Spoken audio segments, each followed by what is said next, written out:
Welcome back to Inside Story. I'm Tamala Edwards. Let's introduce you now to the panel. We'll start with Attorney Jim Eisenhower. Good morning. Good morning, Tamala. GOP State Chairman Val DeGiorgio. Good morning. Good morning. Our first time here, mine with David Dix, Governmental Relations Exec. Glad to have you here. Good to be here. And Ad Executive Brian Tierney. Good to be here. So, of course, the question becomes, what is going on? The Democrats nationally want to say, oh, we're trending. Was yesterday just about yesterday when you look right here in the collar counties in Philadelphia and across the area, or was it about something bigger? I think it was something bigger, and I think it was a pent-up frustration of a year of Donald Trump. And I've had friends who are politically active, people really read about politics, know a lot, and have said to me, I've been depressed every single day since Trump got elected. I can't even watch television. I just can't take it. And I really think it's all that pent-up frustration came out on Tuesday. You know, Val, you're the head of the state party. Chester County is your home. A shocker there, 212 years of holding on. These things switched over. How are you looking at it, and how are you sort of explaining or thinking about the trending? Well, I think Terry was right. Terry Madonna was right when he said that the age of Trump sort of accelerated a trend that was happening in the Philly suburbs. I mean, conversely, it's also accelerated a trend that was happening in the rest of the state, where we saw 65 to 75% vote for our Republicans across the state. We won the Supreme Court race, Sally Mundy, and two other races. But at the national level, there's not a lot of news here. Look, Virginia's a purple state, which has gone for the party out of power, I think, every year since 1950. New Jersey is a solidly blue state, so not a lot of news there that we would have lost those seats. But what happened in the collar counties was very interesting. I would say that. Brian, I would imagine Republicans all across the board. You kept seeing them saying, "We are worried. We are worried. We're worried, especially in midterms for our congressional elections." If you were advising them, you're trying to hold on to these Republicans in the collar counties. As Val points out, you've got Republicans in the middle of the state going in a different direction. How do you message to both sides? Well, when you look at actually a lot of the Republican candidates got the same or slightly higher vote than before. It was the surge on the other side. Mm-hmm. So, and where the surge came from is higher educated, more affluent women. So you have to figure out how to, and Ed Gillespie tried to do that in the Virginia gubernatorial race, where he, didn't want to appear with Trump, but also tried to have some of those messaging. I think the key is to look at that particular group, higher educated women, particularly in this area, and try to figure what the message is that's going to appeal to them. And I think it's a message that, frankly, is ingrained in the Pat Meehan's of the world and folks like that. That's who they are. You also can't say stupid things. A New Jersey freeholder apparently said on the Women's March last year, he just hoped they'd be home in time to cook dinner. And a woman got mad and ran against him. He was defeated by a woman who ran against him, who participated in that march. So you can't do stupid things. Well, let's talk about that, David, because that woman's name is Ashley Bennett, and she was part of something else we saw: more minorities, more diversity on the Democratic side. Balvir Singh, freeholder in New Jersey, Sheila Oliver in New Jersey as well. Yeah. But what was interesting is, the Democrats get slammed for identity politics. They didn't really talk about the identity politics. They stuck to the issues. Is that a message in general, what we see Democrats doing here? Do something different. Don't do what Democrats have already done. I think you have to give credit where credit is due, particularly in the collar counties. The Democrats out-organized Republicans. And Val, you have an uphill battle kind of splicing between the Trump loyalists and those collar county Republicans who tend to kind of not align so much with President Trump's rhetoric.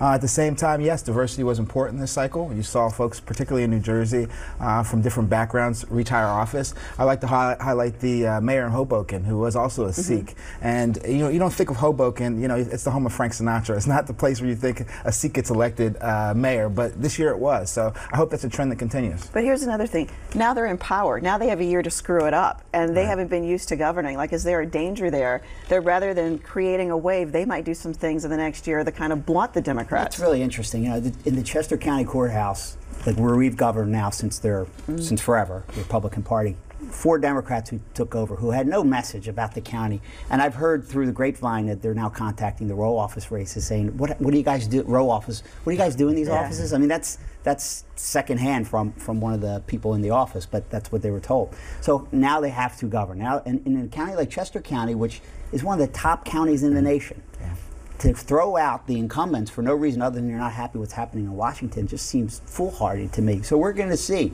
are they going to continue the path of low taxes and beautiful open spaces and good schools, or are they going to try to bring progressive policies into a center-right county?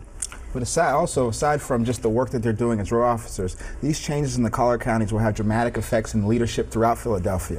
When you think about the appointments of boards and regional boards and commissions and authorities, that all changes with who's in leadership in those county offices. And that experience issue, that you pointed out, that comes back to Philadelphia as well with Larry Krasner. Yes. Ready to take office as district attorney in January, never having been a prosecutor, having sued the office many times. And having a very aggressive attitude about the police department. It's going to be interesting to see how he actually manages this large bureaucracy. You know what, I want to get into Krasner more deeply in a second. I actually want to go back to something, looking at a statewide race, Scott Wagner, Bob Casey, and even at the congressional elections, we saw this week, when Wagner first came out, he was like, I'm Trump light. This week he said, well, we have our own styles, we'll tell our own stories. Could be dangerous. Gillespie, in Virginia, Trump came out and said he didn't hug me closely enough. How does a Scott Wagner walk this line that he doesn't get Gillespie, he wasn't Trump enough, or he was too much Trump, and then he loses? What to do? I think one of the things you find, 2 years ago, we thought it was going one way, 2 years today, now we find it in 2 years from now, it'll be in a lot different spot. I think that the Trump phenomenon is going to get you a really strong 36% of the vote. So the question is, how do you get, in elections, the key is 50% plus one. And I don't think a heavy Trump message is going to get it. So I don't think Wagner, I think stock in Wagner and company took a drop this past weekend. Is Bobby Casey a little bit more? I think Casey's in a better spot. I wouldn't be surprised over the next week if you see some others who are more moderate Republicans jumping into the gubernatorial race as well. Let's talk about some of these congressional Republicans. That's your district. It's easier for people to know you. They've got a record they can run on. But some of what you hear them saying, Ryan Costello saying, I'm going to have to talk a lot more and tell my story. Is that what it's all about for them to hold on to these seats? That's the delicate balance that they're under. You know, President Trump has a very active presence both in the social media and the media more broadly.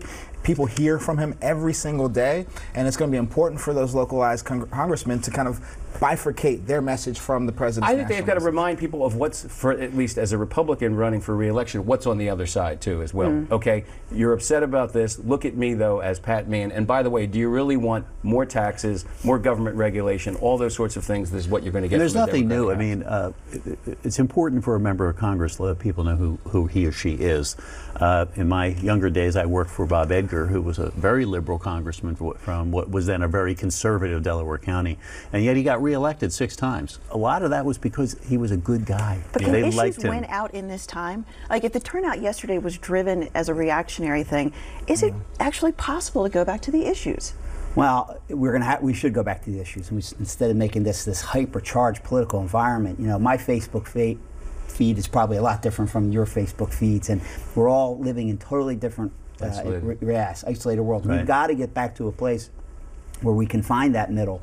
Ryan Costello and Pat Meehan, they're those guys. They have stood up to the Speaker of the House when they didn't think it was in their best interest. They stood up to the President when they didn't think it was in the best interest of their district. And they'll vote with those folks.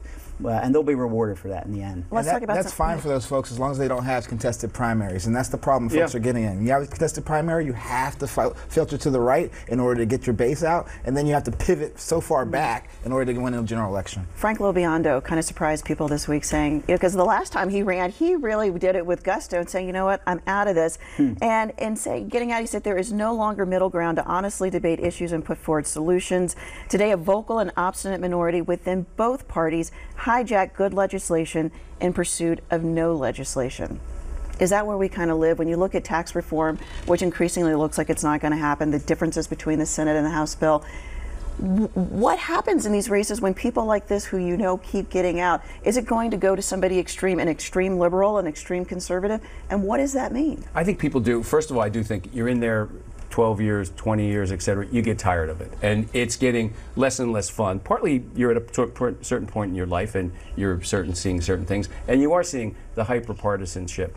So, and it's a shame because these are the voices that we really need. The guys who could, you know, the Tip O'Neill and Ronald Reagan getting together over a glass of beer and trying to find a common ground.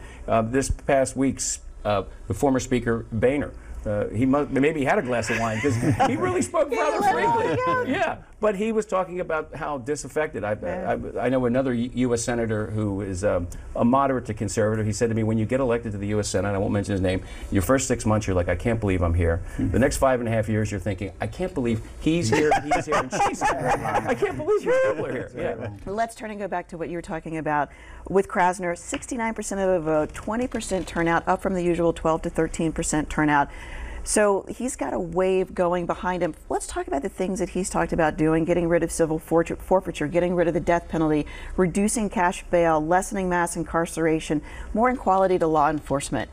Are these things that he can get the city, regardless of whether or not you voted for him, are those things that he can get most people eventually to come around on, or will they be divisive issues? I think on the policy side of it, the irony is most of his opponents in the Democratic primary supported many of those things. So I think on the policy side, his positions are acceptable. The question is, having led a career or chosen a career where he was constantly against the district attorney's office and accusing them of various inequities and injustices, whether you can come in and lead it. That really, I think, is the question. It's a question of character and personality. I think by temperament, he's going to have a hard time, don't you think? I mean, he just doesn't seem to have the temperament, let alone the policies. I mean, there's not. When you look at the DA's office now, if I was there, I'd be thinking, I got to find a new job. Here's a guy who has attacked my office hysterically for years. And let's not forget this. Why did he win? He won because in the city of Philadelphia, once you win the primary, you get elected. Right. And he got elected in the primary because it was low turnout, and George Soros gave him a bunch of money. George Soros, who isn't from Philadelphia, et cetera, is an ideologue himself, picks him out, throws a bunch of money at it. He wins in a crowded primary with low interest, and now he's elected. And the irony of that is now he's there. And he's got to move forward. Everybody's waiting for the moment a cop gets shot. Everybody's waiting for the moment. I predict one term. So what does he do to lay the groundwork now so that when that moment happens, he works it out to a better effect? He's already done some of that. Now, when you talk about the primary, he built a coalition never seen before in the city of Philadelphia between Black Lives Matter, millennials, and anybody else who joined that coalition. That was not seen before. We've never had that. Small turnout, though. It was small turnout, yes, but that coalition had not been seen before. Folks like 1199C as a union coming out and being 100% behind them was different. Yeah, but that's not how you govern. And the goals that he set are aspirational goals that the city should be behind. So I'd rather give him the benefit of the doubt. But what would you have him do to be prepared for that flashpoint moment? I think he's already been prepared for that. He's asked for their resignations to start to just build a team that he can work around. A staff. You have to have competent attorneys who know what they're doing, who can prosecute cases. That's where I think is going to be a disconnect. There's a level of emotional intelligence to lead an organization that I don't quite see him. I don't know the man, but I just don't see that level of emotional intelligence to be able to. We analyzed it, made the analogy that it's like an atheist running the congregation. Yeah, that's what you have. Now you have defense attorneys on both sides. I think he's tried to hold the DA's office up to its highest standards, and I think he'll continue to try to do that. What in a critical happens way. when he inevitably makes the people who are with him unhappy? They're not going to get everything they want either. What happens in that case when he's got them demonstrating and everybody else demonstrating? George Soros. Leaders have to lead. So I think leaders have to lead. I think he has the right platforms in terms of how he wants to change the DA's office. Now, if he can build the coalition to the point of the primary, and while he's in office, he could be successful. That's the contention point. Something surprising this week, John McNesby, when asked about him, who campaigned hard, really hard against him, said, "You know what? I'm not drawing any lines in the sand. He's now the guy. Let's work with him." Some other groups said the same thing. Were you surprised that that's kind of the tone they took, rather than we are ready to go toe-to-toe? I give McNesby a lot of credit for that, and not something I would have predicted, but I do give him a lot of credit for extending that olive branch. I think Congressman Brady had something to do with that. I think the congressman had been trying to kind of make some peace there between those groups, because after all, in the end of the day, the DA's office has to function properly. It has to protect the citizens of Philadelphia, has to prosecute criminals and put those who are guilty in jail. It's a responsible thing to Brian, do. go ahead. And it stands in stark contrast to the way the Democrats have treated this president, President Trump, where they said, we're not going to work with you, we don't respect you. So McNesby gets a lot of credit for coming out and saying, despite the fact we don't agree on much, we're going to work with you. How do we do it? Very quickly, you said something interesting. I don't know him, but this is the image that I have of him. I think that's the case for a lot of people. This is what you do. How would you advise him to change the image that people have of him? You know what? If I was him, I would look for those initial moments where you're going to have the cameras on you, and I think about who did it so well was Ed Rendell when he became mayor, the first day of scrubbing the floors in the bathrooms at City Hall, and that was all over the media. He was going to be hands-on, and that's what I'm going to do to fix this city. I think he has to find those moments really quickly too, where somebody says, gee, I didn't expect that, maybe my perception was wrong, maybe he's a more of a moderate kind of guy, and I think that's going to be a key. But he will be buoyed going in by a mandate. I mean, he won a very contested primary and then won convincingly on Tuesday. We got to take a break. We'll come back to our Inside Stories.